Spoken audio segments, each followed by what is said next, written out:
Hey, what's going on there, folks? Welcome back here to a Thursday. It is the Earthmaster here, July 11, 2024, about 10:27 a.m. here, California time.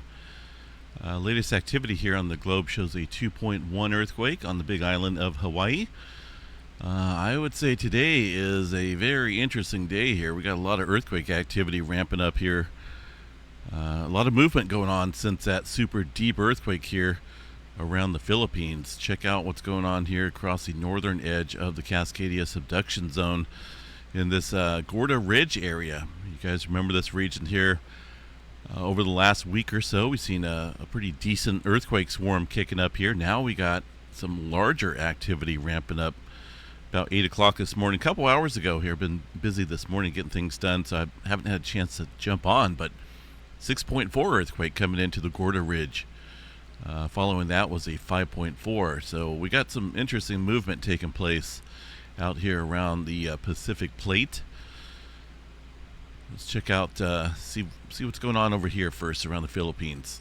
We did have that 7.1 yesterday, right? Super deep earthquake, way down there, 620 kilometers deep. In fact, that's one of the more deeper ones I've seen in that area. These deep quakes down into the subduction zone normally don't create aftershocks, and that's why we haven't seen any aftershock activity in this area at all, in fact. But it does seem like it stirred up something out here across the eastern Pacific. I know it's thousands of miles away, right? But what goes on over here ultimately does affect areas of the eastern Pacific. If you guys remember the 2011 earthquake there in Japan, huge offset of land following that 9-pointer. Geologists and whatnot, scientists, came to the conclusion that maybe that relieved some strain out here in California and possibly put off the big one out here for a little while, just because of that large displacement of land that took place with the Pacific Plate here along the Japan Trench. But this earthquake yesterday, the super deep one, appears to kicked up further strain in the hold on a second here, along the eastern portion of the plate. Almost immediately following this 7.1, we've seen activity along the west coast kick up and amplify, and of course we got further activity stretching out here way across the Pacific into the Gorda, or into the Juan de Fuca Ridge up here. Gorda Ridge would be further down in this area. The Gorda Ridge it's a spreading seafloor center out there, and what takes place here ultimately affects areas along the Cascadia subduction zone. So it does look like it, will probably increase the movement, or at least the strain out here against this area. But that's a pretty good size one. In fact, that 6.4 is the largest one so far in the series of earthquakes that we've seen out there. Let me pull that up. I think it's been over. Well, I may have to go back the last 30 days to see what was going on to include all the magnitudes here in this area. The Juan de Fuca Ridge here got about 21 earthquakes in total tally. Prior to the 6.4, there was a 5.7 that we've seen here just about a week ago or so in this same area. So something big time is brewing out here, folks. It's not like we've seen, a 6-pointer and then a bunch of smaller earthquakes follow up in an aftershock sequence. This is leading to something potentially bigger, I think, out here in this area. And it seems like it's aimed right here at the Juan de Fuca Ridge. Cascadia subduction zone sits right here. And again, what goes on here, spreading seafloor center, ultimately affects this area of the Cascadia. One wouldn't think that, right? Thousands of miles away, but it does. There's a lot that goes on that can affect many different areas around the plate and also the adjacent plates. We've seen them all over the place. Right now, it looks like the main center of focus is going to be, you can almost draw a little line here between the west coast and areas around the Philippines and Indonesia Islands area for elevated activity. Got to watch Hawaii too, right? Because what goes on around the Pacific, when things get moving, Hawaii gets very active as well with their volcano activity. We'll cover Hawaii here in just a second. I want to see what the tremor map was from last night. I didn't get a chance to do the tremor or the an update late last night. I had some things going on, but let's check this out real quick and see if we even have tremor.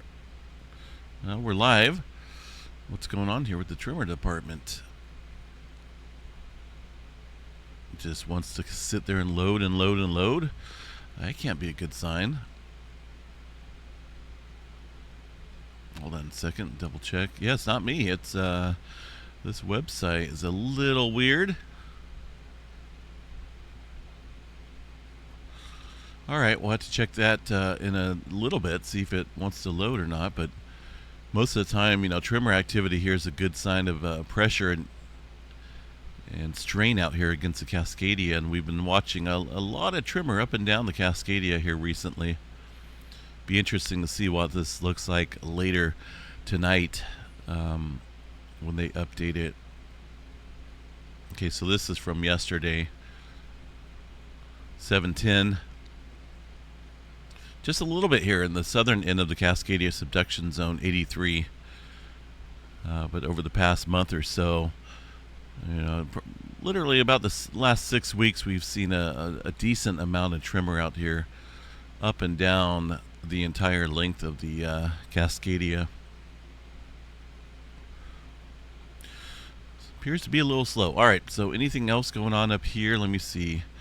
That's what I like to look for. Any immediate signs of activity following a large event out here into this region. I don't see anything yet, but we definitely want to watch this area across the northern edge of the Cascadia subduction zone. Further down south here into Northern California, 1.8, that is along the coastline in Northern California. Not a whole lot going on down here for now. Southern California, like I mentioned, following that big 7-pointer yesterday, we've seen things ramping up out here. Not any big quake activity, but we did see a handful of earthquakes kicking up. There's that 3.1 Gorda Escarpment. There's a 2.6 just on the hazard zone here, the southern branch of the San Andreas Fault. 2.7 there in Walker. And this activity stirred up just literally about half an hour following that 7.1. So when things get moving, folks, when we get some big, deep earthquake activity out there, it can ultimately have play a part on other areas of the plates out here. And it appears as though it increased activity out here along the west coast. That's a given.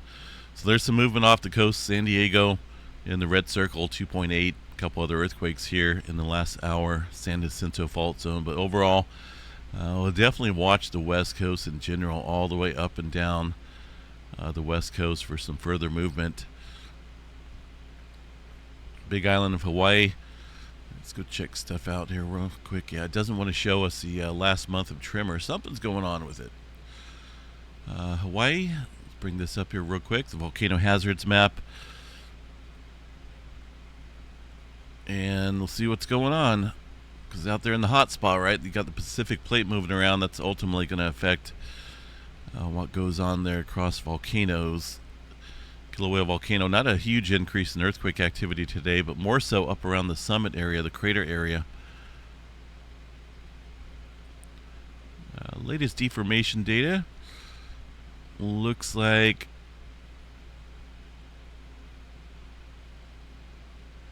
almost looks like it's leveled off here a little bit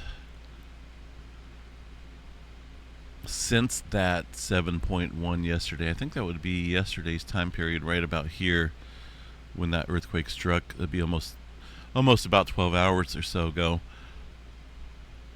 It did something. There's definitely some adjustment going on there across the tilt meter. These are inflation charts showing leveling or deflationary events going on here, and it looks like things have leveled off following that movement there yesterday with that 7.1 way over in the Philippines. So latest update here is put out yesterday. Nothing new yet, so we'll have to check back on that a little bit later. But the volcano is not erupting, and they just chatted about earthquake activity, a little decreasing in earthquake activity yesterday, a handful today, but we'll continue to watch that. There's a lot going on right now with the Pacific Plate. As far as any major adjustment over on this side following the 7.1, I mean, that was a super deep earthquake yesterday. Let me see if I have my... Yeah, I do. So this is a historical model I was going to show last night, but I didn't get a chance to jump on. The 7.1, of course, super deep from yesterday. If you look here in this area, we do see a lot of deep earthquakes. In fact, the last one around, specifically just in this zone right here, was 2014. And then we've seen a handful of them, a bunch of them, in fact, in 2010. A bunch of 7.5 super deep in this area. You guys remember what happened the next year, right? 2011? That was the big Japan earthquake, that 9-pointer. You know, and that's up the road a little bit, obviously, along a different plate boundary, but it could be showing the signs of, you know, maybe something bigger brewing out here.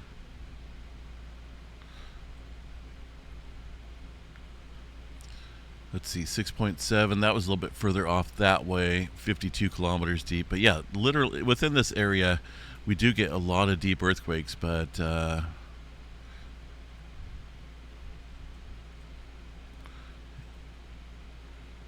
me see here. Most of those are pretty old. 2010, a lot of 2010, 2014. But as I mentioned, we normally don't see aftershock activity following these super deep earthquakes. It's just not set up like that. But there's definitely some big time movement going on, right? Yesterday, a lot of stuff was being shaken up around the globe. There is that's an interesting signature on the Yellowstone graphs. What's going on over here? Looks like interference, but yeah, this is the overview here of Yellowstone National Park supervolcano, and I see two distinct signatures out here. See if you guys can help me with this, because it's pretty easy, right? Here is the 7.1 signature there in the Philippines. Super deep earthquake left a large seismic signature on the Yellowstone graph thousands of miles away. Showed up on the majority of them, Parker Peak, and you can see them on Maple Creek, Holmes Hill. And then we get this big one off the coast of the Vancouver Island ranges right here. That's going to be that 6-pointer. 6.7, right? 6.4, excuse me. Got another earthquake coming in as we speak. Goodness, 4.9. I'm telling you, something is definitely building up here, folks. That did show up pretty nicely on that BC station I have. Looks like it showed up there on Mount St. Helens as well. So we got a lot of interesting development going on here right now into the Pacific, Eastern Pacific areas. But yeah, there's that 6.4. That's a beautiful signature. That's, you know, a distance away. Yellowstone to up here where this activity is stirring up, but it just goes to show you how sensitive this equipment is and picking up a lot of seismic waves. That's crazy. There's something big brewing out here, folks, whether it's a big Cascadia quake, who knows. You know, the last one was back in 1700, so we can't say what happened before it, you know, like what the signs were, where we're seeing a swarm out here in the Juan de Fuca Ridge, the Gorda Plate, or maybe the Juan de Fuca Plate in general was showing elevated activity. We just don't know, because 1700, right? Not a whole lot of seismograph stations were invented back then, I don't think. Maybe not the newer kind that we use, but And tremor activity. What was going on with the tremor prior to the 1700 earthquake? We don't know. That's why I pay so much attention to the tremor here along the Cascadia, because hopefully one day that will be, I think it is a telltale sign of what to look for prior to a big earthquake, as far as monitoring the tremor, whether it completely stops or if it increases dramatically. Those type of monitoring events are important to hopefully maybe one day predict when the next big one will take place, but really have no clue when the next big one right now will take place, because we're still somewhat fairly new into the tremor studies, and now 324 years has passed. It may happen today, it may happen in the next 100 years, but we gotta keep an eye on it, because we do have something big brewing out here, folks. This is not normal to see a lot of earthquake activity in this area spread out over, about 10 days or so. And they're getting bigger with time, it seems. I mean, we just seen that 6.4 today, and that so far is the biggest one. Aside from that 5.7 that started off there in the mix. It didn't start off the earthquake activity, but it was inside the whole swarm of activity out here. I just can't help but wonder how many more earthquakes are occurring besides the ones that are being reported out here, So definitely we'll keep an eye on the West Coast for a little while. There's a lot going on. Let's see here. I wanted to check Yellowstone once again as far as local seismic activity. This looks like some type of interference glitches going on here. That's not earthquake activity. If it was, it'd be showing up across nearby seismograph stations, but it's not.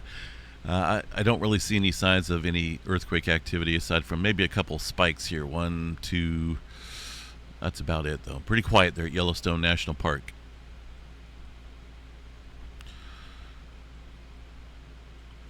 And back over here, I kind of got sidetracked on the whether things have increased or not following this movement. Following that 7.1 there yesterday. A handful of earthquakes here on the shallow side. 4.5 there from yesterday, 1759. So that occurred prior to this one. And then a 5.4 early this morning here after the 7.1. Pretty shallow, though. But over the last couple days, we've seen a lot of deeper activity in this region, adding to the further strain out here along the Filipino plate. The general plate movement here of the Pacific plate moves off to the northwest here.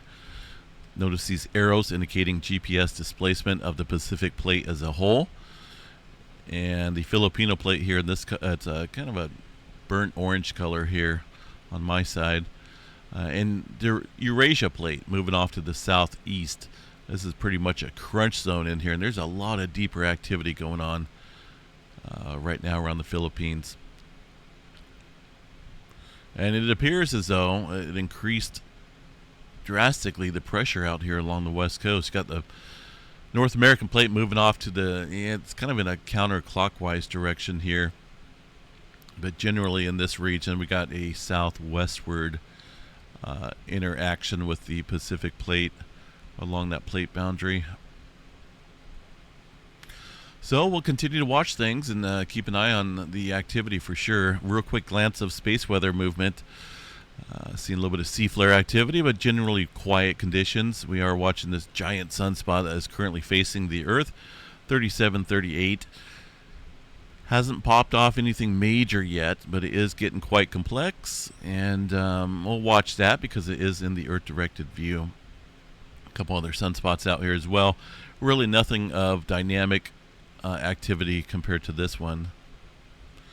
Overall threat right now, 15% chance for an X flare, M flare 60, C flare around 99% chance or so. No major roars in the forecast. Maybe a little bit of unsettled conditions here as we head into the 13th time period. We'll cover that a little bit later on this evening. But for now, folks, stay safe out there. A lot going on. Goodness, it's got some very interesting activity out here. I'm wondering what this is leading to, right? Because to me, that's just not normal to see that much activity out here. And it's got to be doing something here to the Cascadia in general. So heads up, stay safe. If anything does pop off out here, obviously we'll fill it. If not, then I'll report on it out here in terms of any further escalation of what's going on along the towards the northern edge of the Cascadia subduction zone. We'll catch you guys back out here in a little bit.